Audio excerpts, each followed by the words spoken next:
El incesante gruñir de las hordas acuáticas en las afueras de la Isla Libertad, contrastaba con la calma que reinaba dentro de una enorme tienda de acampar, la cual oficiaba de escuela de supervivencia.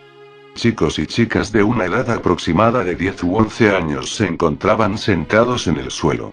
Algunos de estos jugueteando con la pokebola de su Pokémon predilecto mientras que otros sostenían entre sus brazos a sus pequeños amigos.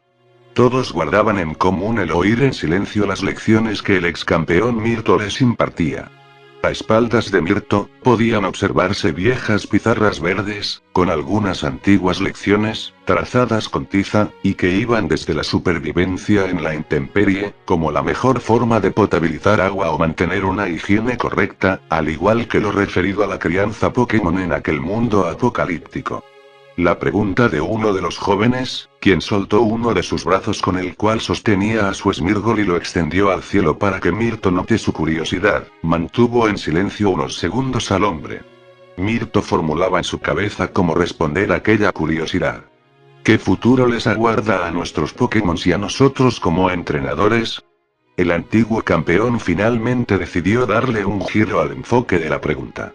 Creo que está de más explicarles que este es un mundo completamente diferente al que la mayoría de sus abuelos, padres o hermanos mayores conocieron e incluso vivieron durante sus viajes como entrenadores Pokémon, pero pese a esto, su futuro viaje como entrenadores y supervivientes a la vez, debe seguir la misma regla de los tiempos pasados.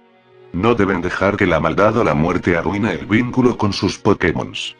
Una chica exclamó algo enojada que aquello no era justo y que los entrenadores de antes no sufrían de los mismos peligros a los que ellos deberían enfrentar ahora. Su Meowth hembra intentó, en vano, calmarla lamiendo su mejilla. Mirto le preguntó si aquello realmente era cierto. Muchos de ustedes me han pedido historias del pasado sobre sus entrenadores favoritos. Rojo y Oro tuvieron que atravesar todo tipo de cuevas y enfrentar por sí solos a una organización criminal bastante peligrosa, incluso poniendo en riesgo la vida de sus Pokémons. Lucas y Cynthia tuvieron que viajar a otra dimensión y sacrificar parte de su esencia para volver. Incluso Lisa, Iris y Riso estuvieron cerca de morir por culpa del equipo Plasma. Mirto se quedó en silencio y observó firmemente a la joven. ¿Saben qué tienen en común ustedes y ellos? Que no importa qué tipo de amenazas debieron y deberán enfrentar, sino que lo importante es que no estarán solos y sus Pokémon estarán junto a ustedes. Tanto en los buenos como en los malos momentos. El amor hacia sus Pokémon y el amor que ellos profesen por ustedes es más importante que la fuerza bruta o la suerte. Eso es basura y lo sabes. Todos giraron su cabeza hacia la figura de Wario, el frío y distante nieto de Mirto, quien, con sus brazos cruzados, se encontraba sentado en una silla, balanceándose con la presión que sus piernas ejercían sobre la mesa de trabajo de los estudiantes. «Retráctate de eso», le exigió su abuelo con su rostro tenso. Wario se puso de pie y observó a todos los jóvenes. Lo único que debe importarles es que sus Pokémon sobrevivan el mayor tiempo posible. No importa si su amistad se rompe o si ellos empiezan a temerles. Lo importante es que vivan. El lloriqueo de algunos Pokémons, angustiados por aquellas palabras, fue tranquilizado por los abrazos de sus entrenadores, aunque en algunos de estos comenzaban a calar hondo aquellas palabras. Únicamente un chico, de nombre Luciano y con su Pokébola colgando del cinturón, se puso de pie, desafiando a Wario. Hechis trataba a sus Pokémon con odio y desprecio y fue humillado en el pasado por la campeona Lisa. Ella amaba a sus Pokémon con locura, y puedo dar fe de ello ya que fue quien ayudó a una amiga mía de la guardería de la Ruta 3, cuando el equipo Plasma robó a su Pokémon. ¿Y dónde se encuentra ella ahora mismo?, le replicó Wario. El amor por sus Pokémon la convirtió en alguien débil y por eso seguramente murió allí afuera. Mirto buscó interceder entre ambos jóvenes, pero su nieto golpeó la mano de Mirto apoyada en su pecho. Es la misma debilidad que te hizo sentir compasión por los nuevos soldados Plasma y que terminó con tu Volcarona robada y con Iris muriendo en tus brazos, le gritó Wario, esta vez con algo de lágrimas de impotencia en sus ojos.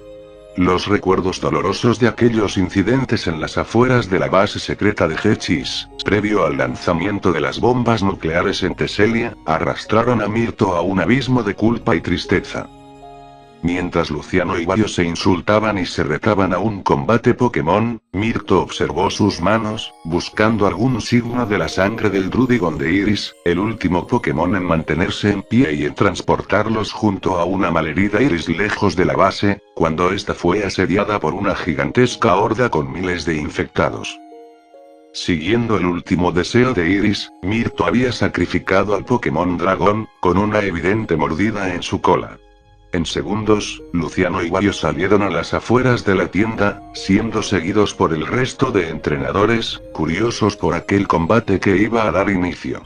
Algunos adultos, quienes preparaban los detalles finales de la ceremonia semanal de Victini, dejaron sus quehaceres para observar confundidos aquel enfrentamiento. La tensa calma del sitio solo era interrumpida por el choque de varios infectados voladores con el portal invisible que recubría a la Isla Libertad, y que mantenía a sus habitantes aislados de la plaga y de la radiación. La creencia común era que Victini había dotado a aquella isla de una protección extra, y en las celebraciones que se oficiaban todas las semanas, se buscaba atraerlo de regreso a la isla y agradecerle por aquello. Simipour, yo te elijo, gritó Luciano al mismo tiempo que lanzaba su Pokébola. Más te vale ganar, le ordenó con frialdad Wario a su Gabite Shiny. Luciano y Simipour se sobresaltaron al notar cómo Gabite, ignorando las reglas básicas, se abalanzó sin previo aviso hacia el Pokémon de agua, quien gruñó de dolor ante aquel ataque.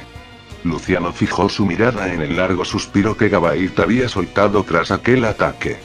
La presión y el estrés que le da a su entrenador hace que se canse con rapidez, pensó el chico para sus adentros. Simipour, deja que te ataque un poco más. Resiste, amigo, le indicó Luciano. Ya oíste al estúpido. Acaba con esa criatura ridícula, le gritó Wario a su Gabite. Por cada ataque que el Pokémon Dragón propinaba, podía notarse cómo le costaba más y más respirar. La falta de descanso y la presión constante por ser el mejor, lo hacían cargar con una enorme fatiga mental y física. Rayo de hielo, le ordenó Luciano a Simipour, al mismo tiempo que el Pokémon Dragón, exhausto para esquivarlo, recibió el ataque de lleno, derrumbándose inconsciente sobre el pasto recién podado. Algunos minutos después, y tras Simipour se alzado en brazos por todos los entrenadores que saltaban alegremente, Mirto observó a su nieto parado en la cornisa de una pequeña montaña del sitio, con vista al océano abierto. Tras saludar a la lejanía a algunos guardianes dragón, que con sus Pokémon acababan con los infectados que llegaban a la costa, Mirto se paró al lado de su nieto. Espero que hayas aprendido tu lección, le indicó el hombre para solo recibir algo de silencio como respuesta. Mirto entonces fijó su mirada en los cientos de Freilish, Shell y Centialomomola que rondaban en las aguas. ¿Sabes, Wario? Creo que los infectados son realmente las verdaderas víctimas de este mundo, ya que no tienen a otros amigos Pokémon o entrenadores que se preocupen por ellos. Me pregunto qué sorpresa nos depara el futuro a los entrenadores de mi generación, se preguntó el chico algo melancólico. El futuro siempre ha sido una incógnita, con o sin plaga, le indicó Mirto. Lo mejor que puedes hacer es disfrutar al máximo cada día que pases junto a tu Gabite, y aunque no puedo ofrecerte una respuesta, sí puedo conseguirte un poco de pastel de Victini, añadió el hombre con una sonrisa. Acto seguido, abuelo y nieto regresaron a la tienda escolar.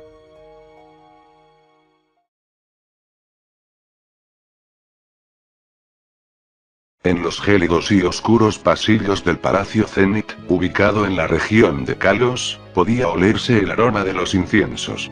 Esta preparación, que en el pasado se usaba con fines religiosos, ahora era utilizado de forma ceremonial.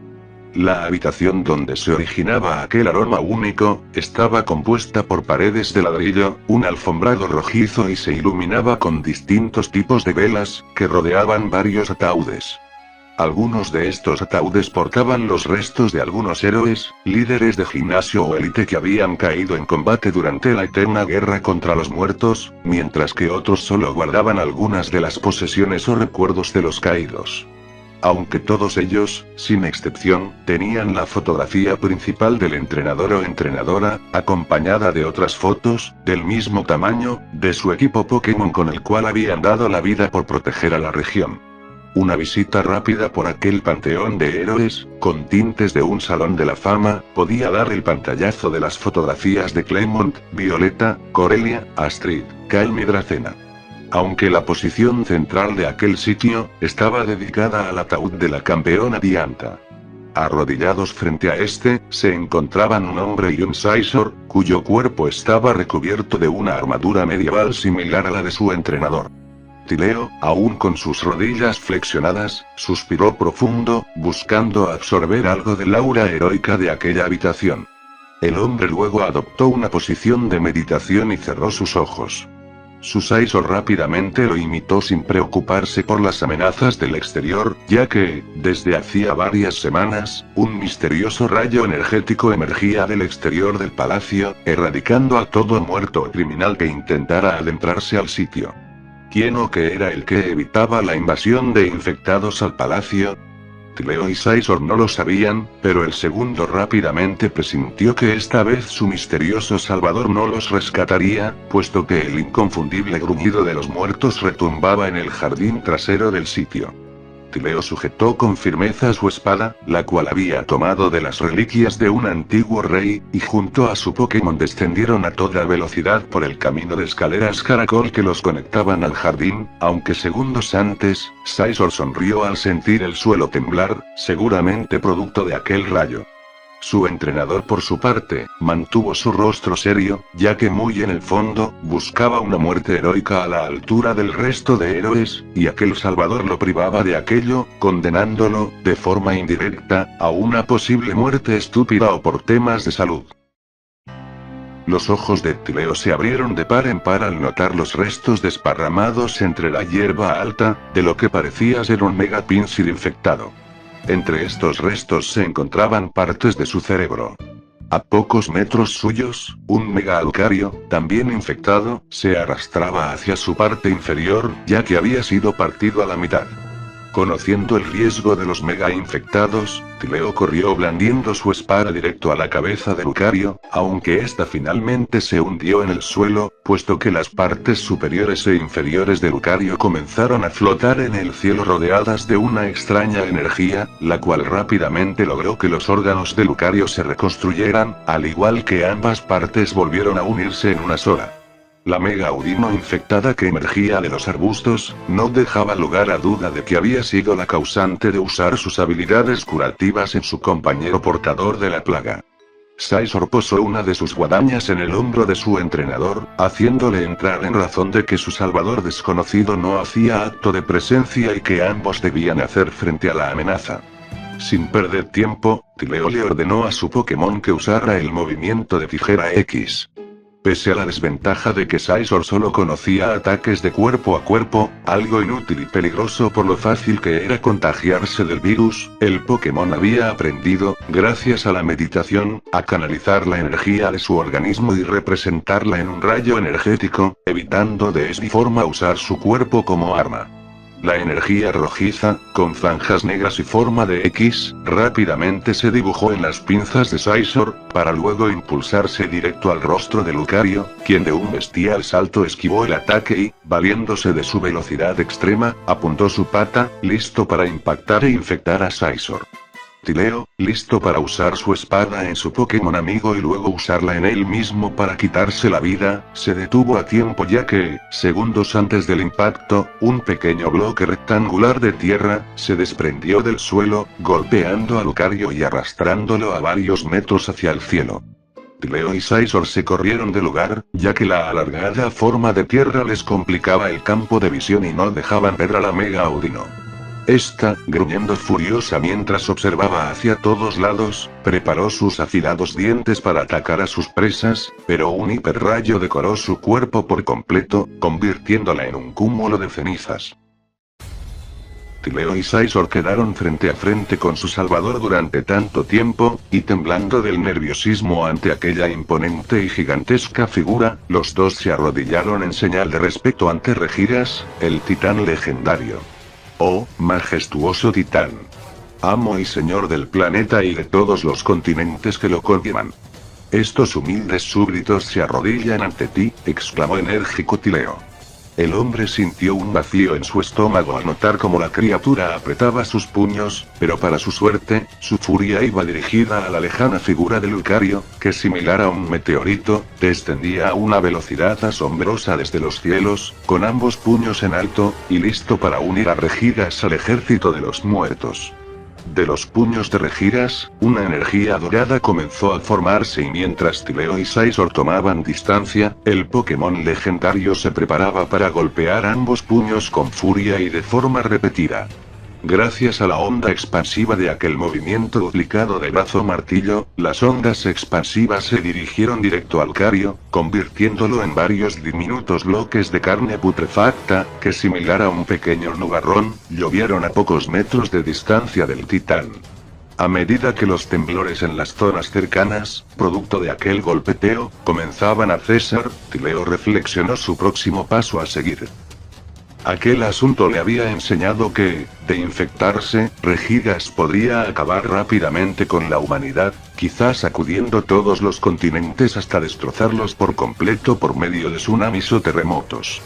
La espada de Tileo rápidamente impactó en la espalda de Regiras, haciéndose añicos y dañando parte de las articulaciones del hombre por culpa del impacto. Tileo salió rodando a varios metros y fue detenido por Scizor. Lamento haberte atacado así, oh majestuoso titán, pero si tu legendario ser fuese poseído por esta maldición planetaria, todos tus súbditos, humanos y Pokémons, pereceríamos al instante. Le explicó Tileo mientras su Pokémon lo ayudaba a ponerse de pie. Scizor, oyendo el razonamiento de su entrenador, se propulsó con su cabeza de hierro directo al pecho de Regiras, pero el titán, notando que el Pokémon ponía en riesgo su vida, golpeó al aire, creando una pequeña onda de energía que abalanzó al Pokémon encima de su entrenador. Aunque tenga que dejar mi vida intentando detenerte, lo haré, pero por favor ten compasión por mi Pokémon, suplicó Tileo mientras tomaba varias Ultra Balls de su bolsillo y las lanzaba hacia Regiras. El Pokémon simplemente las tomó con su puño, y apretándolo, las destrozó por completo. Veo que mi intrépida idea ha sido en vano. Por favor Scizor, huye lo más lejos posible, murmuró Tileo, arrodillándose y cerrando sus ojos, listo para ser ejecutado por Regiras. El Pokémon legendario dio un aterrador grito que retumbó en los bosques y rutas cercanas, y acto seguido hundió ambas palmas en la profundidad de la tierra. Haciendo uso de toda su fuerza bruta, Regiras arrancó un bloque de tierra, que a diferencia del que había embestido a Lucario, este era de casi medio kilómetro de largo y ancho. Tras otro imponente grito, Regiras logró arrastrar el bloque de tierra hasta que éste se perdió de vista en el cielo. El Pokémon echó una última mirada a Tileo y Scizor, y a una agilidad sorprendente, comenzó a escalar aquel bloque hasta desaparecer de la mirada del dúo. Oh valiente y generoso Regiras, que has perdonado la vida de este simple mortal, y has decidido exiliarte en lo más alto del planeta para que tus hijos no sean afectados por tu ira legendaria. Será, pues, la tarea mía y de mi Pokémon, proteger tu nuevo trono ante toda aquella amenaza que intente escalar a tu Olimpo. Similar a las figuras milenarias de algunos grabados del castillo, Tileo y Scizor se pararon con la espalda recta y con ambas manos, y pinzas, cubriendo su vientre bajo. Dando inicio a su protección eterna, y con la confianza de que, si las cosas se salían de control, el majestuoso Regiras descendería desde las alturas para salvarlos.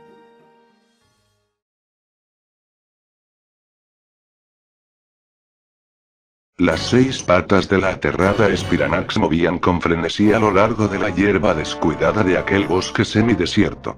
A sus espaldas, la terrorífica figura de un Gyarados infectado, se arrastraba por el camino de tierra, ya que, por lo visto, la falta de alimento lo había hecho aprender a moverse fuera del agua.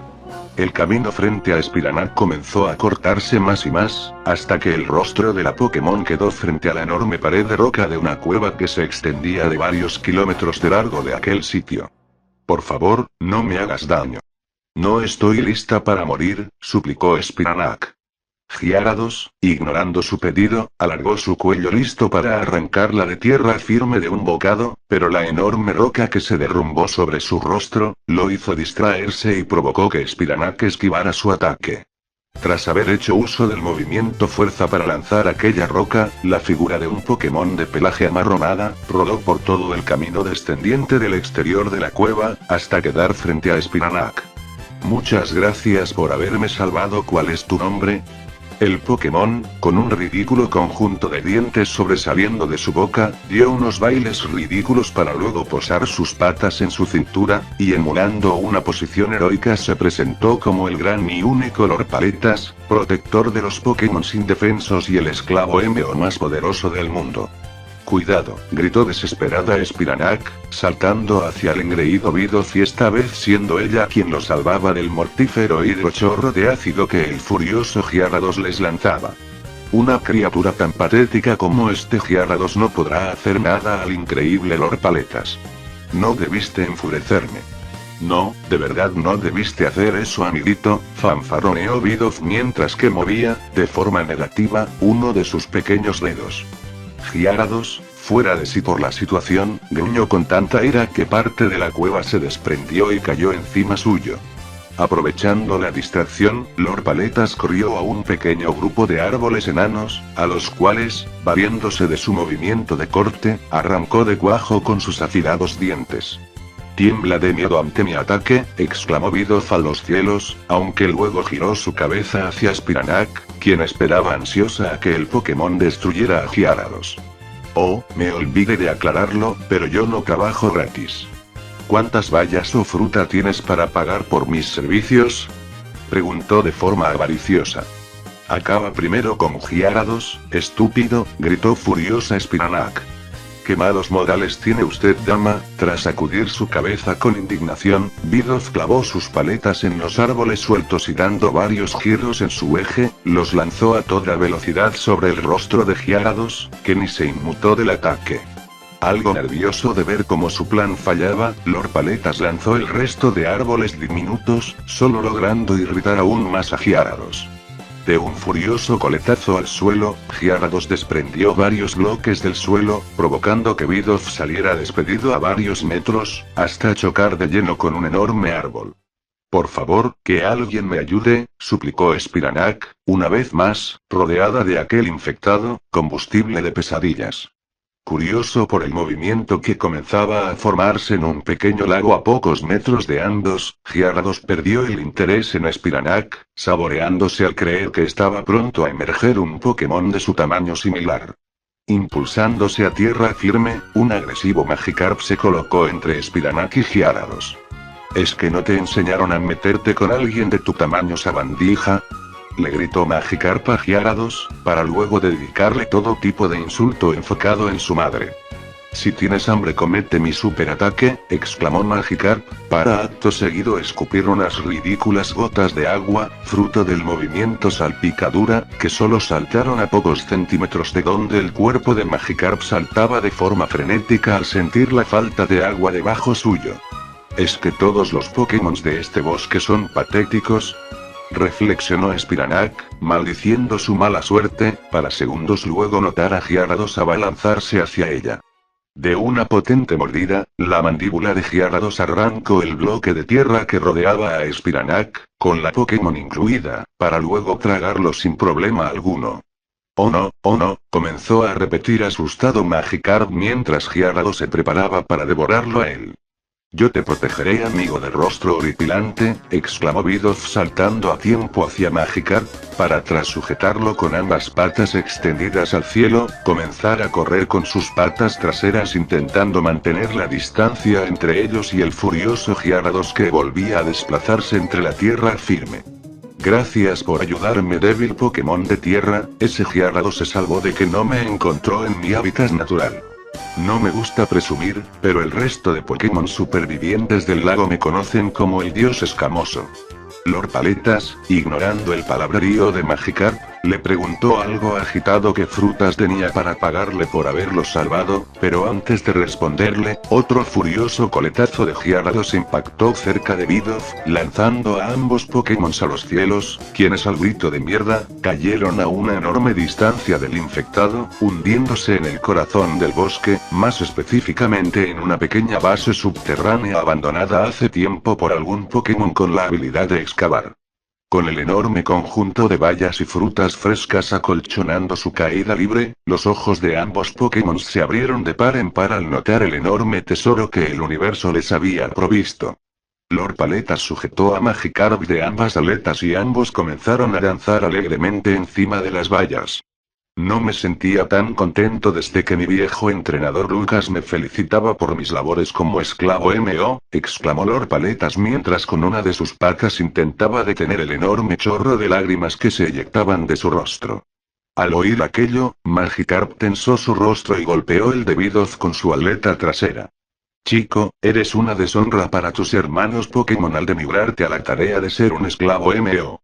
Tras mencionar aquello, Magikarp comenzó a recordar con melancolía sus viajes junto a su antiguo entrenador Silver, y cómo este dejaba que los Pokémon rivales lo machacaran en su turno, para aprovechar y darle pociones al resto de su equipo.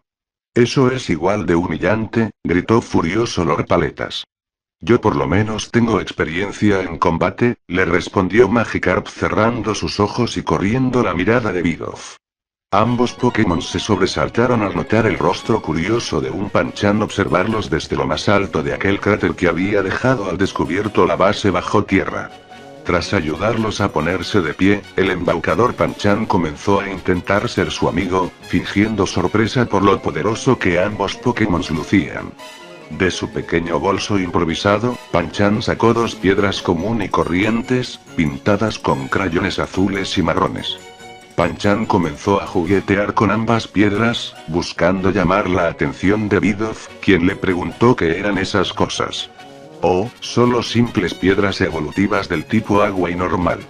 Creo que ambos podrían usarlas para evolucionar, pero no creo que estén interesados en comprármelas por la módica suma de sus bayas y frutas. Panchan, observando su pata y fingiendo observar un reloj invisible, les explicó que estaba atrasado con sus tareas y se alejó a paso lento. Lord Paletas se dispuso a detenerlo, pero Dios escamoso lo detuvo a tiempo. Si algo aprendí con mis antiguos entrenadores es que las piedras normales no existen y que las piedras agua no sirven para hacerme evolucionar, le explicó algo desconfiado el Magikarp.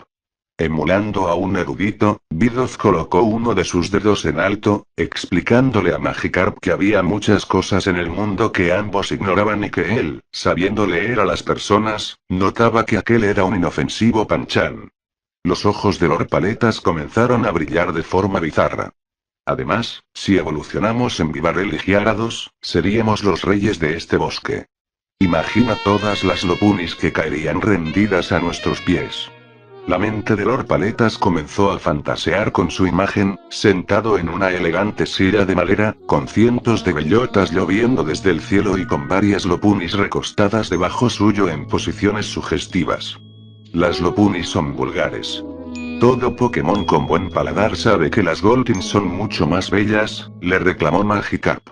Las Goltins son criaturas horripilantes con un enorme cuerno en su cabeza, respondió Lord Paletas cruzándose de brazos y cerrando sus ojos. Retira lo que dijiste de las Goltins, gritó furioso Magikarp. Una enorme vena de frustración se dibujó en la cabeza de Panchan, apretando sus dientes con furia mientras los insoportables Bidoof y Magikarp continuaban gritando y discutiendo a sus espaldas. Ya cállense maldita sea, gritó desaforado Panchan al mismo tiempo que su cabeza se inflaba a niveles desorbitantes, esto a comparación del resto de su cuerpo y de los otros 2 Pokémons. Suspirando, Panchan intentó volver a su forma amistosa. Es decir, no creo que sea lo mejor que discutan amigos, creo que mi oferta no les interesa así que me iré. Bidoof lo detuvo a tiempo y finalmente aceptó el trueque. En segundos, Panchan guardó todas las bayas y frutas en su bolso, para acto seguido lanzarle ambas piedras al dúo de Pokémons, alejándose a toda velocidad dejando un enorme camino de polvo a sus espaldas. Oye, nos estafaste, gritó furioso Lord Paletas al notar cómo al golpearse el rostro con aquella piedra nada ocurría. Sin perder tiempo, Bidoof sujetó a Magikarp de la cola y arrastrándolo detrás suyo, comenzó a correr a Panchan, aunque el habilidoso Pokémon ya se había perdido de vista. Con una enorme tormenta formándose en los cielos, ambos Pokémon buscaron refugio en una pequeña cueva oculta entre varios árboles caídos. Sintiendo algo de empatía por aquel Bidoof, el dios escamoso se arrastró hacia él, al notarlo recostado en el suelo con un rostro de tristeza. Solo tengo hambre, susurró Lord Paletas, refregándose su rostro con una de sus patas. Dios escamoso notó una vieja herida de quemadura en esta y le preguntó por su origen. Esta quemadura me la hizo un Pokémon legendario llamado Raikou. Fue luego de que mi viejo entrenador Luca volviera de una extraña dimensión que lo transformó de un entrenador amoroso a uno frío y hostil. Él me llevó al límite obligándome a tragarme varios revivir mientras probaba sus Ultra Balls contra esa bestia de trueno. Luego de dejarme en un centro Pokémon, donde luché por mi vida, él me abandonó al igual que los entrenadores que le siguieron y de forma aprendí que es mejor vivir solo y alejado de los humanos. Una lágrima de pena descendió hacia la mejilla de Bidoof. Te entiendo, mi viejo amigo. Mis entrenadores también me despreciaban por no poder evolucionar y por cómo los otros humanos se reían de mi inutilidad. Incluso se reían de mi verdadero nombre. Sonrojado de vergüenza, Magikarp confesó que Dios Escamoso no era su verdadero nombre, sino que su primer entrenador lo había bautizado como el Papú XD. Ambos amigos se abrazaron llorando de impotencia y cuando se calmaron, el Papú le ofreció a Bidoof comer algo de su carne, para no sentir tanta hambre. ¿De verdad harías ese sacrificio por mí? Preguntó aún entre lágrimas Bidoof. Todo por un amigo, le sonrió Magikarp. Agradeciéndole, Bidoof dio un fuerte bocado al lomo de Magikarp, pero rápidamente su rostro enrojeció y el Pokémon escupió el conjunto de escamas y espinas. ¡Qué asco!, gritó rasgándose la lengua con sus patas, intentando quitarse algunas espinas clavadas. Antes de iniciar una nueva discusión, ambos oyeron varios gritos a la cercanía, y haciendo frente a los peligros de la noche y de la fuerte tormenta, Lord Paletas arrastró a el Papú XD hacia una zona del bosque, donde un pequeño conjunto de Togetis lloraban y gritaban mientras el mismo Gyarados infectado de antes, escupía un ala de su madre Togetic. De forma valiente, Bidoof y Magikarp se colocaron delante de las Togetis. No lloren niñas, todo estará bien, les sonrió de forma paternal Bidoof. Ambos Pokémon intercambiaron miradas, listos para morir siendo héroes y haciendo frente al poderoso Gyarados. Es hora de demostrarle al mundo que no somos unos inútiles, le gritó Paletas a su amigo. Interesado en los Togetis como su cena, Gyarados se valió de uno de sus coletazos, para romper el suelo cerca a Paletas y el Papú, lanzándolos a algunos metros. Bidoof, algo mareado por golpear su nuca en el suelo, notó un lago frente a sus ojos y sonrió al formársele una idea. Magikarp por su parte, y buscando ganar tiempo para que las Togetis huyan, comenzó a insultar a Gyarados para llamar su atención. El infectado abrió su quijada de par en par, listo para tragarse al Papú, pero para su sorpresa, su boca comenzó a ser invadida por un enorme chorro de agua, originado del movimiento surf que Lord Paletas usaba valiéndose del agua del lago. En medio de aquella tormenta, un enorme rayo dirigido a la copa de un árbol cercano, se desvió directo al chorro de agua, generando una explosión en cadena, que similar a una piñata, reventó a Gyarados en varios pedazos, que por suerte para Bidoof y Magikarp, ninguno los infectó ni lo hizo con los Togetis. Todo estará bien pequeños, acompáñanos a nuestra cueva antes de que se resfríen, les indicó Lord Paleta a las Togetis, tomando a varias de las manos, mientras otras dos Togetis restantes arrastraban a Magikarp de su cola. A medida que todos ellos se alejaban, una bola de telaraña descendió desde los cielos.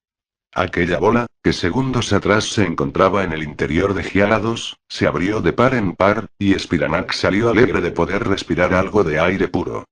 Realmente esos dos Pokémon son los héroes de este bosque, murmuró con una sonrisa al notar la figura de Bidoof y Magikarp a lo lejos, y sin perder tiempo, la Pokémon se encargó de difundir al resto de supervivientes, la leyenda de Lord Paletas y el dios escamoso.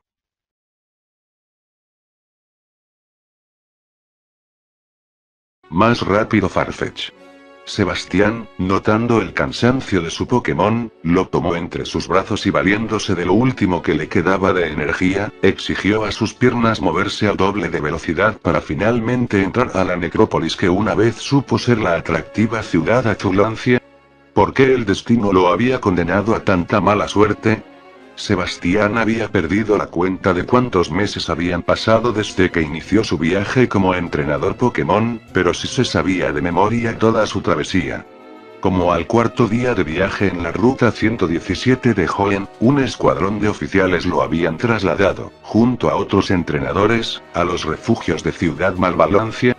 Sin poder regresar a su viejo hogar o contactar con su familia, Sebastián tuvo que pasar varias semanas encerrado en su pequeña nueva habitación, en medio de las cuarentenas a nivel global producidas por el misterioso virus que pudría los órganos internos de los Pokémon. No pasó mucho tiempo hasta que los cadáveres que se apilaban en las afueras de la ciudad, revivieran como criaturas sedientas de sangre, y si bien, las barreras eléctricas del gimnasio del desaparecido Watson, sirvieron en un inicio para destrozar a todo aquel que se acercara hacia los últimos supervivientes de la ciudad. La falta de alimento y la anarquía reinante, provocó que rápidamente la comunidad cayera y Sebastián, enfrascado en todo tipo de aventura, lograra conseguir un bote que lo trajera de regreso a Kanto, el hogar de su padre tras su divorcio. Lamentablemente, Sebastián, al entrar al departamento de su padre, solo encontró sus huesos al igual que a su amado Mankey, reconvertido y hambriento tras tanto tiempo encerrado en aquel lugar. El anterior puerro de Farfetch bastó para hundírselo en el ojo y llegar a su cerebro, dándole una muerte instantánea. Regresando a su situación presente, Sebastián agradeció el cansancio de su Pokémon, ya que, al llevarlo en alzas, logró que este no cayera en la trampa de la horda de Grimers que rodeaban la desolada ciudad. Esta clase de infectados, aprovechando su embarrado físico, solían camuflarse como charcos de agua estancada o barro de tormenta, y aunque la tonalidad violeta los delataba, para el momento en que su presa los pisaba, ya era demasiado tarde, y los Grimers portadores de la plaga, volvían a solidificarse, para desintegrar su comida, por así decirlo, en el interior de su tóxico organismo. Sebastián notó la trampa cuando una de sus zapatillas pisó ese extraño charco, y quitándosela a tiempo, el chico notó horrorizado cómo los ácidos estomacales de aquel Grimer infectado, transformaba su zapatilla de entrenador en una papilla blanquecina. Con algunos Grimers formándose a su alrededor, Sebastián pensó que quizás lo mejor sería sacrificarse y ganar tiempo para que Farfetch huyera. No solamente por el amor que sentía hacia su Pokémon, sino también porque quizás este era de los pocos de su especie que aún continuaban con vida. Especie ya cercana a la extinción en tiempos pasados. La otra peculiaridad de su Farfetch, es que su especie también era de las pocas, o quizás la única, en poder usar ataques físicos directos contra los infectados, esto contando sus puerros como una extensión de su cuerpo. El Pokémon volador, negándose a dejar atrás a su entrenador, utilizó el movimiento de tajo aéreo, canalizando su energía en su puerro a medio devorar, pero para su desgracia aquel ataque no le hizo nada de daño a la cabeza del Grimer más cercano, la cual rápidamente cubrió el enorme hueco que se le había formado tras el impacto. ¡Maldición! ¿No tienen el cerebro en su cabeza?, gritó desesperado Sebastián. ¿Y si acaso lograron extender su cerebro a lo largo de su organismo? ¿Cómo demonios se mata a un Grimer portador de la plaga? Se preguntó para sus adentros. Tentando a su suerte, Sebastián pensó que el asunto no podía empeorar, equivocándose, puesto que parte de estos Grimers comenzaron a fusionar sus organismos, pasando a ser bestiales criaturas de varios metros de alto. Del rabillo de su ojo, Sebastián captó la ágil figura de un Growlithe que rápidamente se colocó entre los infectados y él. Este canino de fuego, con una de sus orejas amputadas y con un inconfundible collar del departamento policíaco de Kanto, expulsó una enorme llamarada de su interior, llevando a los Grimers a su punto más alto de cocción y reconvirtiéndolos en una nube tóxica de tonalidades violetas.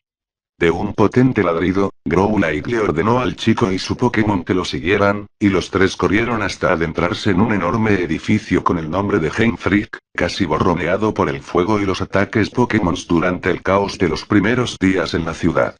Atravesando los desérticos pasillos, Sebastián observó las polvorientas computadoras y las sillas de oficina derrumbadas en el piso.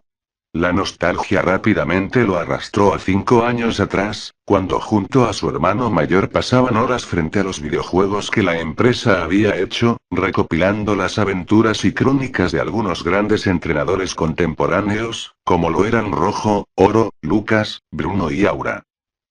Sebastián dibujó una sonrisa al recordar cómo discutía con su hermano ya que ambos querían ser Rojo, esto en los versus de uno de los últimos videojuegos de Game Freak, llamado Mortal Poké Combat. La figura de dos hermanos de cabello rubio y traje de policía, casi un calco el uno del otro, emergió de una oficina de conferencias. Estos, dueños del Growlithe, se presentaron como Tomás y Emiliano. Sebastián notó la figura de un tercer superviviente, usando ropa de civil y con la cabeza gacha, evitando el contacto directo con Sebastián. Tragando sin respiro la botella de agua que los oficiales le ofrecieron, Sebastián oyó su historia de cómo antes eran una enorme comunidad de humanos y Pokémons, la cual se redujo drásticamente debido a los grupos de motoqueros saqueadores por un lado y a las hordas dirigidas por Alakazams por el otro. Uno de los hermanos le comentó sus planes de enfrentar a los motoqueros y lograr llegar sanos y salvos a un posible refugio que se estaba generando en la antigua zona Safari. En otra ocasión, Sebastián habría sospechado de esto, pero 2 días atrás, revisando la mochila del cadáver de una entrenadora de la ruta, había notado cómo la chica había remarcado y dibujado todo el camino que conducía a la zona, quizás habiendo oído los mismos rumores que los policías. Aunque tenemos otro plan que quisiéramos intentar ahora que Growlithe tiene a otro amigo Pokémon con el cual combatir, le indicó el otro hermano. Verás, Blood, nuestro amigo de pocas palabras sentado a tu lado, nos contó acerca de la base abandonada del equipo Roque debajo del casino de la ciudad, y aunque ya hayan pasado 12 años desde que su desmantelamiento, creemos que puede servir como una futura base para una nueva comunidad de supervivientes, aunque para llegar a esta, no solo debemos enfrentar a los Grimers de allí afuera, sino que también tirar abajo la enorme pared de concreto que cubre su vieja entrada, y creo que Growlithe junto a tu Farfetch'd podrá hacerlo. En las últimas palabras del oficial de policía, Sebastián giró su cabeza al notar cómo el tal Blob levantaba la suya, y por algunos segundos la mirada de ambos se cruzó. ¿De dónde conocía aquel rostro?, se preguntó Sebastián para sus adentros. Farfetch'd notó confundido cómo su entrenador abría sus ojos de par en par y apretaba sus puños con ira, lanzándose sin previo aviso hacia Blob y comenzando a golpearlo con brutalidad. El hombre, quizás sintiendo que merecía aquel castigo, no se defendió y fueron los hermanos policía quienes tuvieron que separar a Sebastián. Ese maldito es basura Rocket. Cuando era pequeño, él fue el desgraciado que le robó su Rattata a mi hermano mayor cuando vacacionamos aquí. Explicó a los gritos Sebastián a uno de los hombres. Sabemos de su pasado como soldado Rocket, pero lo necesitamos con vida para que nos guíe acerca de las trampas que existen allí debajo del casino, intentó calmarlo uno de los oficiales. Pocos minutos después, y sin otra opción, los 4 humanos, junto a sus 2 Pokémons, se movían de forma sigilosa por la ciudad, aunque por unos instantes, uno de los oficiales de policía se detuvo en seco, creyendo que su mente le estaba jugando una mala pasada, ya que juraba haber visto la figura de varios humanos con ropa de ninja ocultándose en un callejón. Lo veo y no lo creo, soltó Sebastián realmente anonadado al darse cuenta de cómo uno de los Grimers infectados, seguro uno de los que había enfrentado minutos atrás, había moldeado su cuerpo para tomar el aspecto físico de Farfetch'd, aunque con unas enormes alas en su espalda, similar a las de un ángel. Mismas alas de barro, que, por algún extraño motivo, le permitieron impulsarse en el aire, simulando estar volando. Con el aletear de sus alas, restos de su cuerpo se desprendían a toda velocidad, y uno de estos manchó el rostro de Growlithe, al cual rápidamente se le dibujaron unos aterradores ojos rojizos en su mirada. negándose a que su viejo amigo se convirtiese en una criatura horripilante. Ambos oficiales, con algo de pena, abrieron fuego sobre el Growlite infectado, dándole un descanso eterno. ¿Qué haremos ahora?, preguntó uno de los hermanos al otro. Pero la mirada de ellos se enfocó en cómo aquel joven, de nombre Sebastián, al notar cómo el plan había fallado, le ordenaba a su Farfetch usar su movimiento de corte encima de Blob. El excriminal gritó horrorizado cuando una enorme herida abierta y sangrante se dibujó en parte de su mejilla. Por haberse enfocado en la plaga, los oficiales habían olvidado que a veces la venganza podía ser más peligrosa. Atraídos por la sangre, los Grimers ignoraron al chico y su Pokémon, para arrastrarse hacia Blood, recubriendo primero sus piernas y luego el resto de su cuerpo, y derritiendo al hombre de forma grotesca. Blood representó aquella agonía por medio de un grito espeluznante y luego se convirtió en un conjunto de huesos y carne rojiza. Pero antes de dar su último suspiro, Blood se unió al raid de venganza, lanzando con su destrozada mano, un pedazo de barro de Grimer, el cual se pegoteó al pecho de Farfetch. En segundos, el Pokémon volador infectado se abalanzó al rostro de su entrenador, comenzando a cortarlo en pedazos. «Debemos regresar al edificio», se gritaron entre ambos hermanos, sobre todo al notar aterrados como los cuerpos semilíquidos de los Grimers eran absorbidos hacia el cielo, donde todo tipo de infectado y Pokémon superviviente con algo de toxinas en su organismo era convocado por una extraña energía.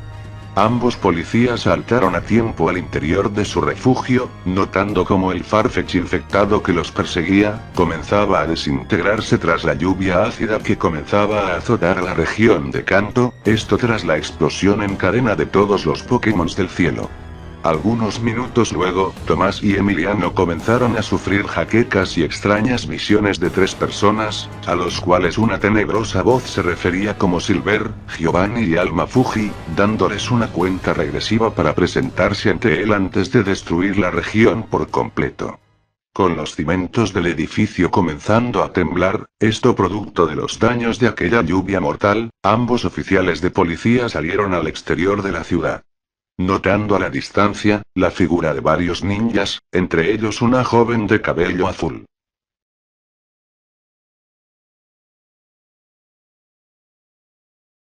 Con su arma reglamentaria en alto, Handsome atravesaba los pasillos de la base secreta que la Policía Internacional tenía en Teselia. Parte de sus paredes, pintadas con un color gris procedimental, estaban decoradas con sangre fresca, y en el suelo, los pies de Handsome solían chocarse con algunos cadáveres de otros oficiales y sus Pokémons. La luz rojiza intermitente, de los sistemas de emergencia de la base, le dañaban la vista. Su estómago vacío, se revolvía por la mezcla de apetito y el pútrido olor que emanaban los cadáveres que lo rodeaban. Eso sin hablar de las horribles ampollas que comenzaban a formarse en sus pies, producto de haber corrido tantos kilómetros luego de huir del caos de infectados en Ciudad Porcelana. Para su suerte, por medio de algunos informes de las computadoras que aún continuaban en funcionamiento, Handsome consiguió la información de que Menek podría encontrarse junto a Hetsis y parte de sus viejos hombres del equipo Plasma, en una base secreta que el presidente tenía en Teselia en caso de una amenaza planetaria. Aquella asociación de los Plasma con el gobierno apoyaba su teoría de que estos primeros estaban involucrados en el caos global. Y hablando de asociaciones, el único motivo por el cual Handsome se adentraba por los pasillos subterráneos de aquella base, era para localizar a algunos villanos del pasado, con quienes ya había trabajado anteriormente en algunas misiones clasificadas, y de dudosa moral, a la cual estos ex criminales aceptaban bajo la promesa de reducir su condena. Para la suerte del agente secreto, estos villanos se encontraban bajo las rejas de aquella misma base, ya que los directivos de la Policía Internacional confiaban en que el ejército de Teselia era el más apto en detenerlos si estos villanos intentaban unirse y hacer de las suyas.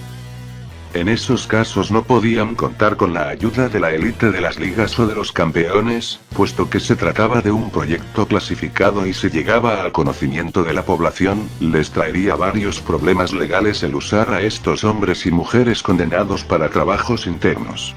A pocos metros suyos, Handsome notó una figura humana recostada sobre la pared e intentando detener con su mano la enorme hemorragia dibujada en su estómago.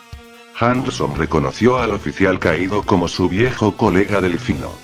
Nuestros Pokémon fueron infectados por el virus, le advirtió aquel hombre, haciendo un uso sabio de sus últimas palabras.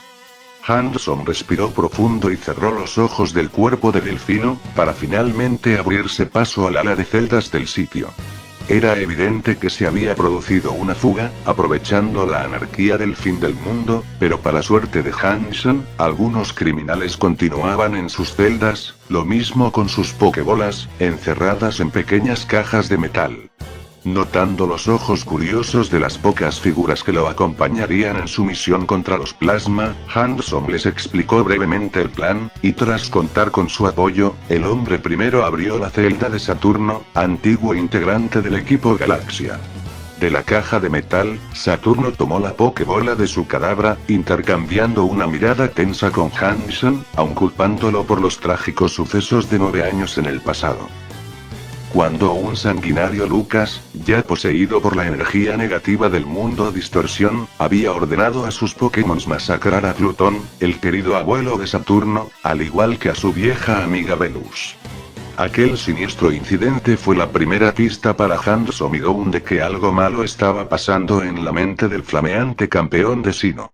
Zero, el frío científico del equipo Flear, fue el segundo en quedar en libertad, tomando a su Crobat y agradeciéndole a Handsome por la confianza, explicándole que no había resentimiento entre ambos, luego de que Handsome apoyara a Serena hacía más de 12 meses, cuando la chica se encargaba de encarcelar a los grupos restantes de aquella organización criminal luego de la muerte de Lison.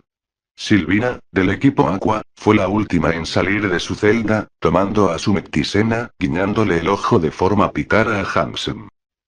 La mujer ya había participado de varias misiones junto a él, e incluso se sentía algo de tensión de la buena entre ambos, quizás por haber atravesado tantas situaciones de vida o muerte o por ser polos opuestos. Una laguna mental se formó en la mente de Handsome, quien no recordaba cuánto tiempo había pasado desde que la había capturado, quizás 9 u 8 años. El oficial solo recordaba que, para aquel entonces, el campeón Bruno había comenzado su noviazgo con Aura y que ambos se habían borrado del mapa, ya que el chico buscaba entrenar al máximo a su novia para que ésta también ganase la Liga Pokémon, y no buscaban ser interrumpidos de ninguna manera. Algo que derivó en que las madres de ambos chicos le pidieran algo de ayuda extraoficial a Handsome, preocupadas de qué harían Bruno y Aura en su tiempo libre en aquellos años, cuando las hormonas de la adolescencia comenzaba a golpearlos. Para suerte de Handsome, el milenario clan Meteoro lo había ayudado a desmantelar a los resquicios del equipo Aqua, dirigidos en aquel entonces por Silvina.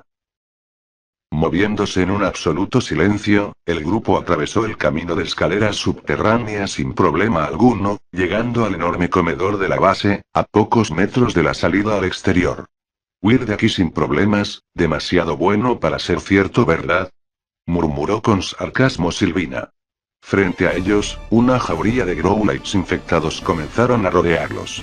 Estos iban acompañados de unos Machamps infectados, que contaban con la peculiaridad de que algunos Magnemites infectados habían sido fundidos a sus manos, esto por medio de los lanzallamas de los Growlites. Qué interesante, algunos infectados como estos Growlites parecen demostrar algo de inteligencia, ¿acaso existirán otros infectados fusionados además de Machamp y Magnemite? Preguntó al aire Zero sin recibir respuesta alguna. Del pequeño bolso que colgaba en su cintura, Handsome lanzó algunas armas de fuego a sus ahora aliados.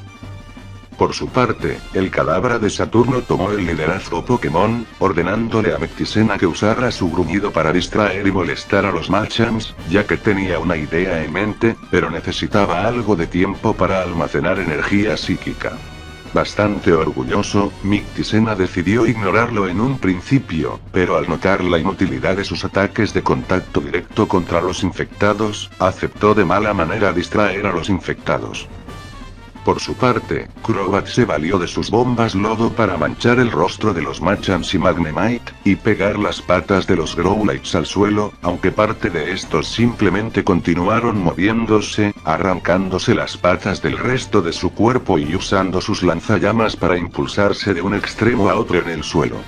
A falta de comparaciones, Handsome solo podía describirlos en su mente como jabones resbaladizos. «Malditos desgraciados», gritó furioso Saturno cuando uno de estos Growlites lo tomó desprevenido, mordiéndole el tobillo. El joven continuó maldiciendo mientras pisoteaba con furia la cabeza de aquel infectado. Alimentado de la impotencia de no haber protegido a su entrenador, Kadabra dio un grito desafiante a los infectados y por medio de varios movimientos de pantalla luz, encerró en cuadrados invisibles a los Machams y Growlites. Con sus ojos tomando un color blanquecino, esto por estar almacenando demasiada energía, Kadabra comenzó a mover sus patas de un lado a otro, las cuales parecían darles órdenes a los cuadrados invisibles, que comenzaron a disminuir su tamaño de forma considerable. En pocos segundos, todos los Growlites se destrozaron en varias partes hasta finalmente quedar hechos un rejunte de huesos y carne podrida.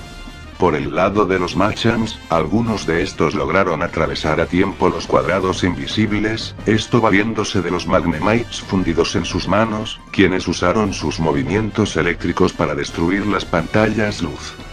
De un ágil salto, los Machams infectados usaron los Magnemites de sus manos para destrozar el cráneo de los humanos y Pokémons, y saboreándose, tomaron el brazo de Handsome listo para darle una mordida. Pero algo raro pasaba con su sabor.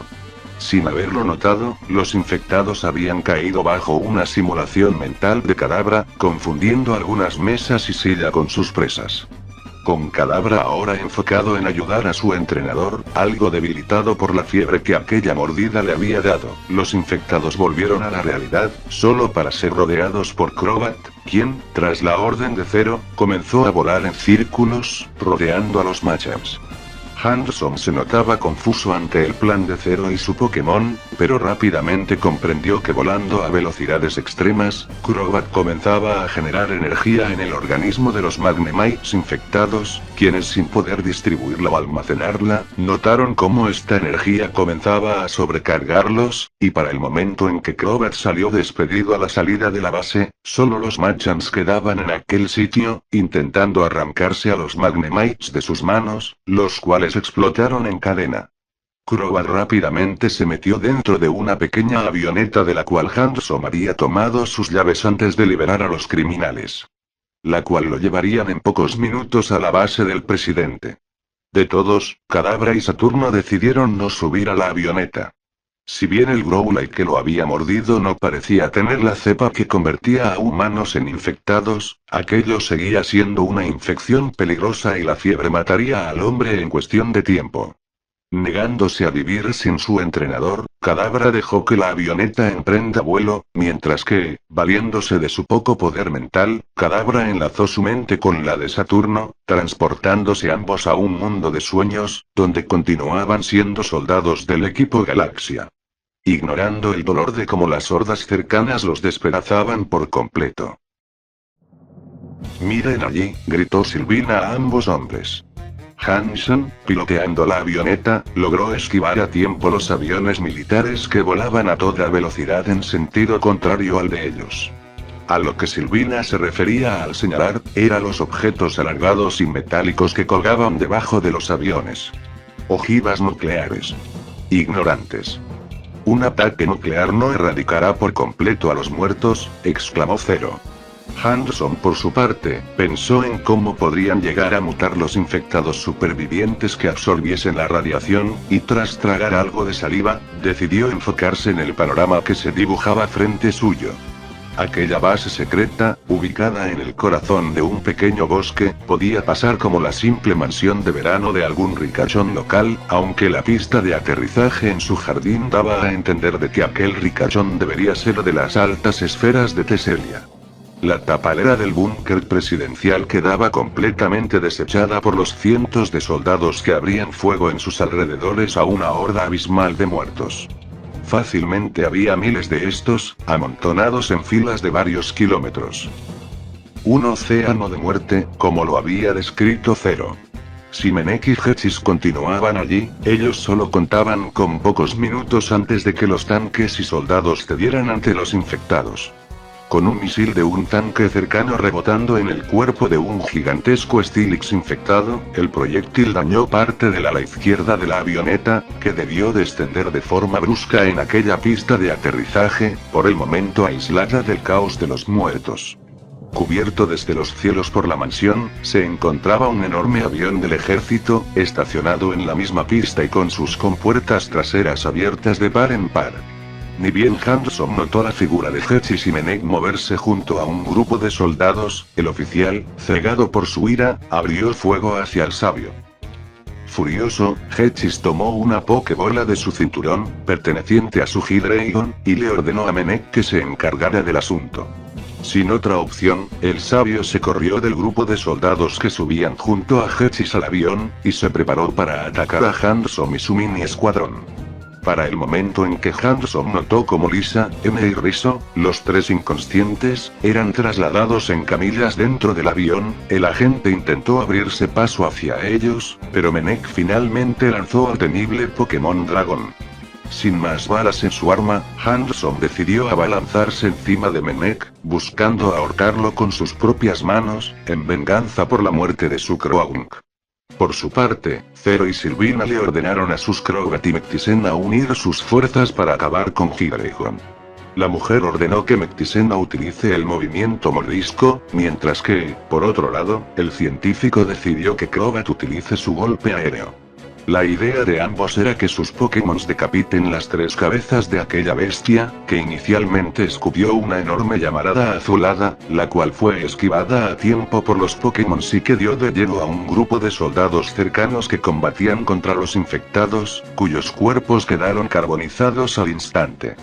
Mictisena saltó al lomo de Hydreigon, usando su mordisco sobre el cuello de una cabeza, intentando arrancarla de cuajo, pero para su mala suerte, otra de las cabezas usó el ataque de triturar sobre el hocico de Mictisena, partiéndoselo al igual que su mandíbula.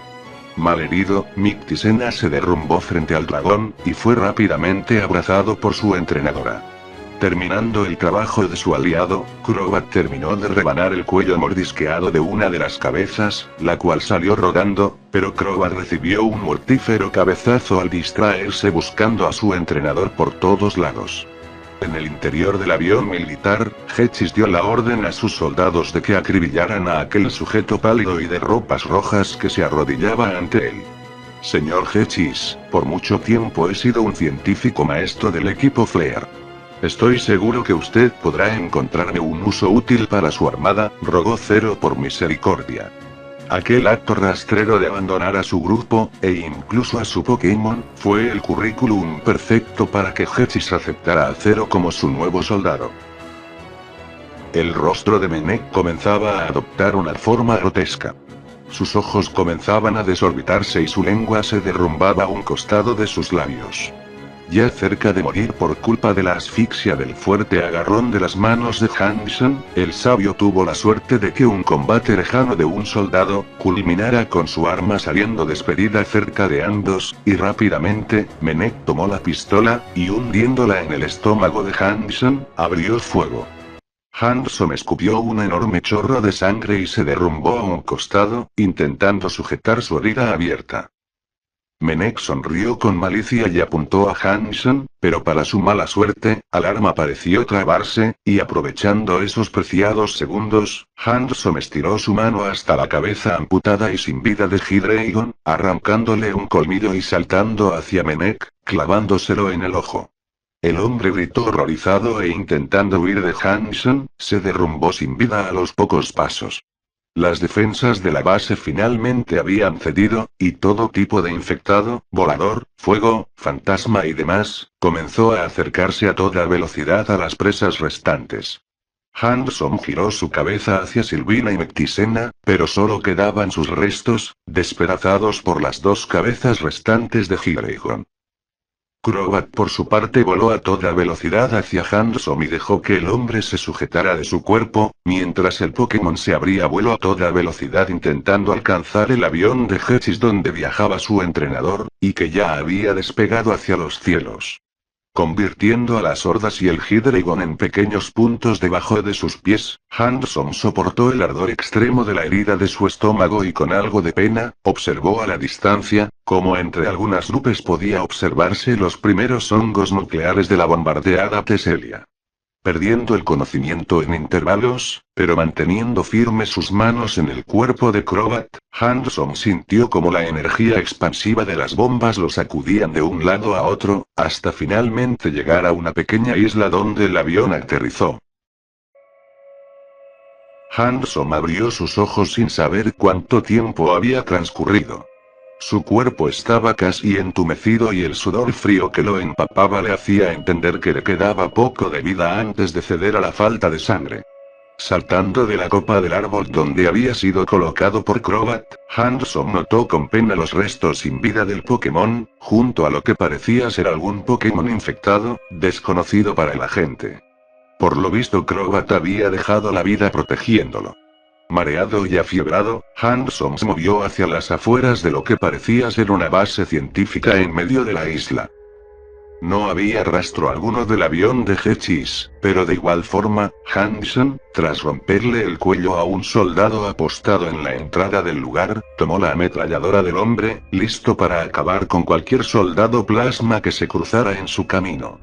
Con algo de sigilo, pero dejando un rastro de su sangre a su paso, Handsome atravesó las desérticas instalaciones de aquel sitio algo futurista, hasta que finalmente su mirada se enfocó en la ventanilla de una compuerta, en la cual podía observarse a los inconscientes Lisa, M y Riso estar conectados a todo tipo de cable y maquinaria. Derrumbándose en el suelo por la falta de energía, Handsome se arrastró hacia Riso, intentando desconectarlo, hasta ser detenido por una voz. A Cromo, quien permanecía sentado a un costado de los chicos, le explicó de forma calmada que desconectarlos podría poner en riesgo la vida de los tres.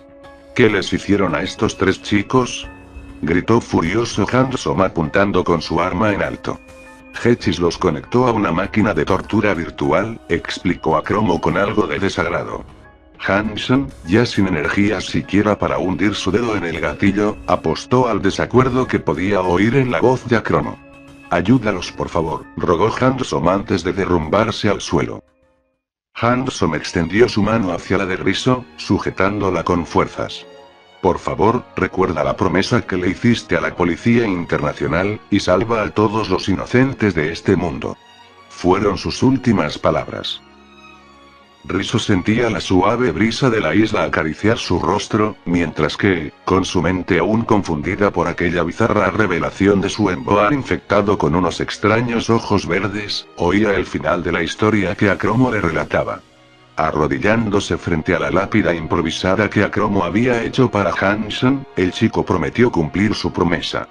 Acto seguido, y contagiado del heroísmo de su mentor, Riso tomó sus cosas y subió al avión que, junto al resto de campeones, lo transportarían a la región de Alola para su misión más importante.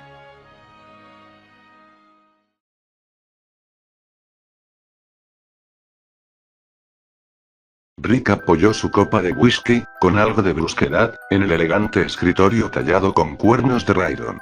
Acto seguido, el hombre buscó el control remoto de su enorme televisor de pantalla plana y apagó el canal de noticias, repleto, al igual que el resto de medios de comunicación, de noticias sobre la pandemia de Pokerus. Rick frotó su sien con ambas manos, tenso ante cómo aquella pandemia sin fin terminaría de afectar a los mercados financieros. Lo único que lo ponía de buen humor, era oír desde la enorme sala de estar, las carcajadas de su pequeña Susie. Ya habrá tiempo para preocuparse por las finanzas, pensó Rick decidiendo distraerse junto a su esposa e hija. Al fin y al cabo, la familia Cerezo era de las más adineradas de Galar y no tenían mucho de qué preocuparse. Rick decidió pasar primero por la cocina, donde Alfredo, el mayordomo, le entregó una bandeja con unos deliciosos bocadillos de jamón y queso de Miltank. En la sala de estar, con el mismo tamaño de largo y ancho de una casa común de cualquier pueblo, Rick observó a su esposa Jessie recostada en uno de los mullidos sillones, sosteniendo una copa de vino en alto y con su rostro algo tenso. La pelirroja mujer observaba a su hija jugar con su Ivy y con el resto de sus amigos, los cuales no era sorpresa para Rick. Jessie les temía demasiado y sentía que eran criaturas espeluznantes. Los robots, o animatrónicos en un lenguaje más técnico, bailaban de forma ridícula delante del fuego de la chimenea de piedra. Susie, junto a su Pokémon, no paraban de reír ante las ocurrencias de aquellos Psyduck, del Fox, Lopunny y Ursaring a escala real. Rick se sentó junto a su esposa, rodeando el cuerpo de ella con su brazo extendido. Cada momento de felicidad de Susie, contrastaba con la enorme depresión que la chica había atravesado meses atrás, cuando su equipo Pokémon había muerto por culpa del virus del Pokerus. Valiéndose de sus contactos, y de su abultada billetera, Rick no solo consiguió que un estudiante de enfermería le consiguiera los cerebros de los 4 Pokémon muertos, que en teoría eran material contaminado, sino que también logró que algunos especialistas de la rama tecnológica de Macrocosmos, consiguieran formar aquellos animatrónicos, usando parte de la personalidad y recuerdos de los Pokémon muertos, que habían sido recuperados por medio de sus cerebros. A Rick no le importaba cuánto había gastado o cuántas leyes del Ministerio de Salud había roto. Su única prioridad era la felicidad de su hija. «Hora de las escondidas», gritó exultante Susie, siendo emulada de forma tierna por su pequeña Ivy. Buggy, la Lopunny y Foxy la del Fox, fueron las primeras 2 en celebrar aquello, tomándose de las patas y bailando un tango. Tontín, el Psyduck giraba su cabeza en círculos, algo que a Susie le causaba mucha gracia, mientras que el señor Caramelo, el Ursaring, quitó su sombrero de copa de la cabeza e hizo un ademán a Susie, dejándole el camino libre para que se ocultara de ellos. Rick lanzó una pequeña carcajada al sentir el cuerpo de su esposa temblar de miedo ante el giro de cabeza de Tontín. «Odio cuando esa cosa hace eso», refunfuñó Jessie cruzándose de brazos. Ignorando a ambos adultos, los animatrónicos se colocaron en una pared, dándoles la espalda y comenzando a contar para luego buscar a Susie. Sin ningún restaurante o bar abierto por culpa de las cuarentenas, la pareja de casados decidió encender la televisión frente a ellos, seleccionando la aplicación de Jubileo Max. Entre la lista de estrenos, que sin cines habían salido directo a plataformas, se encontraba Suman contra la corte de los Nocturals, y Rick no pudo ocultar sus celos al notar cómo los ojos de su esposa brillaban al notar al apuesto actor James Mememes con el traje del Caballero de la Noche. «Ya han pasado 10 años y aún sientes celos por él», mencionó Jessie con algo de malicia. Fue en esa década pasada donde Rick, reconvertido en productor de cine para la primera cinta de Suman, conoció a la actriz principal y su futura esposa. En aquel entonces, Jessie, con su carrera actoral en pleno ascenso, había conseguido el papel de Sprigatita, la ladrona con buen corazón que oficiaba de interés amoroso de Suman, un ricachón que tras la muerte de sus padres se había dedicado a enfrentar al crimen bajo el disfraz de Zubat, el Pokémon al que más temía de pequeño. Con el mimo, el némesis de Suman, matando a Sprigatita al final de la primera cinta, Jessie había abandonado la actuación para enfocarse al 100% en su hija próxima a nacer, aunque cada tanto solía recibir algún correo electrónico de James, algo que desencadenaba en una discusión de pareja. «Señor, algo ocurre afuera». Aquel grito de alerta de Alfredo sobresaltó a la pareja, que, junto al mayordomo, observaron por medio de un enorme ventanal, como alguno de sus vecinos, muchos de ellos con pantuflas y batas de baño, corrían por su vida, acechados por sus propios Pokémon mascotas, que parecían bastante agresivos. En paralelo a aquel suceso, Susie intentaba calmar a su Eevee, bastante asustada y nerviosa, para que la Pokémon no revelara su escondite dentro de la enorme alacena de la cocina. «Jessie, busca a Susie y dile que prepare sus cosas. Nos iremos en 10 minutos de aquí», le ordenó Rick a su esposa sujetándola del brazo, pero al girarse, los tres notaron algo atemorizados la figura espectral de los animatrónicos, quienes, parados frente a ellos, fijaban su mirada por medio de sus ahora rojizos ojos. Los gritos ahogados de su padre llamaron la atención de Susie, quien se sobresaltó al sentir cómo las compuertas de la alacena se abrían delante suyo. «Tontín, ¿qué le ocurrió a tu cabeza?», preguntó la chica algo asustada al notar parte del cableado central del Psyduck suelto y lanzando chispazos.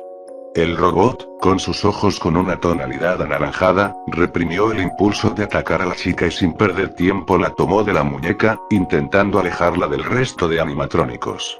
«Buggy, ¿nos encontraste?», gritó alegremente Susie al notar a la tétrica figura de la Lopunny en la puerta de salida de la cocina.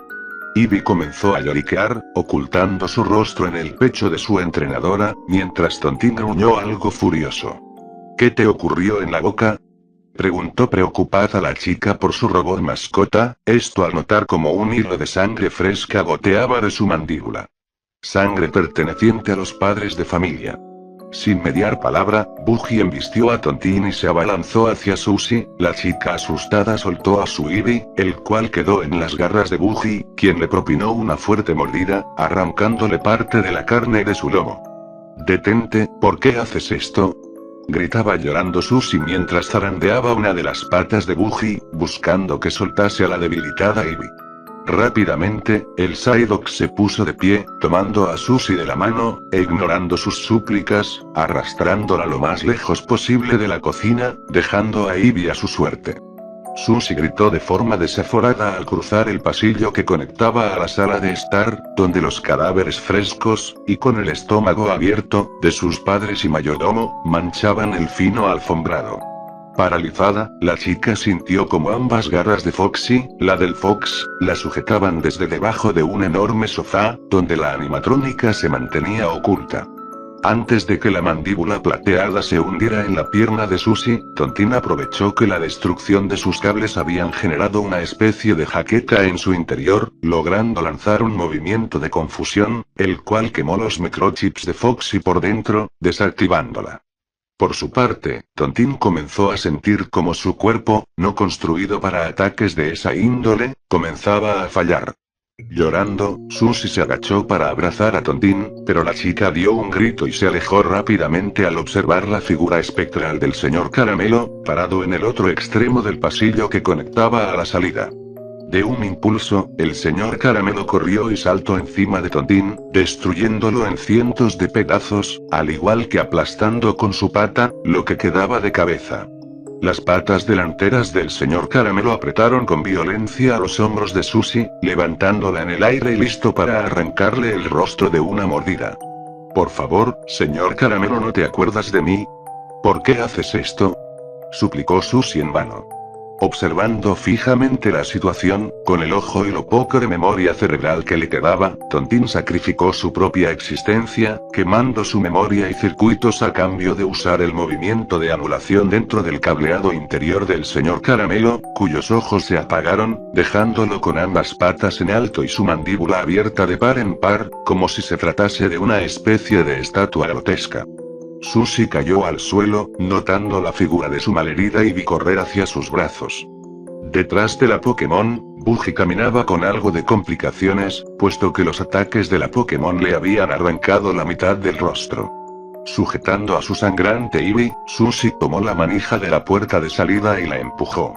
En pocos segundos la figura de la chica y su Pokémon se unió al de cientos de personas y Pokémon aterrados ante la recién nacida amenaza de la plaga.